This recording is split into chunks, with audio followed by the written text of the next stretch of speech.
Cusp What I Want Doesn't Want Me Back. Pitchfork gave it a 7.6 and said on their second album, the Rochester to Chicago transplants come off like the indie rock band next door, framing refreshingly candid songwriting in a classic guitar-driven sound. Yeah, a sound as old as indie is, really. It sounds refreshing enough in a strange way. Thoughts of bands like Lush and the Cocteu Twins, heavenly yet with an edge. And, when the guitars come in, they rock. Nice balance between the two and a more than solid opener.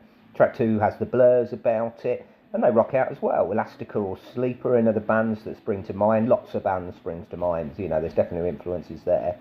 Sounds American, but their dad had some Britpop albums in their record collection, I'm pretty sure. A little louder and breeders-like, and I'm enjoying the light and the dark.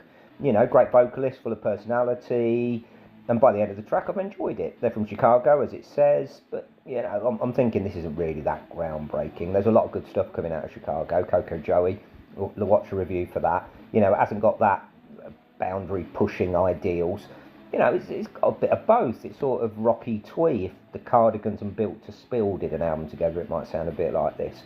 Nice live production, not over fancy, but nice and clear. Songs and melodies are half decent. Band are good.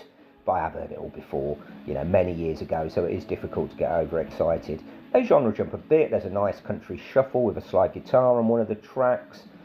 They don't want the listener to get bored, and that's appreciated. An album that went away from me rather than grew on me as it went on, though. I think it was a similar production feel and lack of surprises. Far from bad, though. As I say, her voice is great, the band's great. I just wish the songs grabbed me a little bit more. The loud bits don't quite hit hard enough. They're more shoegaze in their production than full-on rock. But pretty good, more like the Breeders type stuff than the more jangly stuff. And just not edgy enough. But if you like your indie solids and jangly, might be for you. Give it a go. 7 out of 10.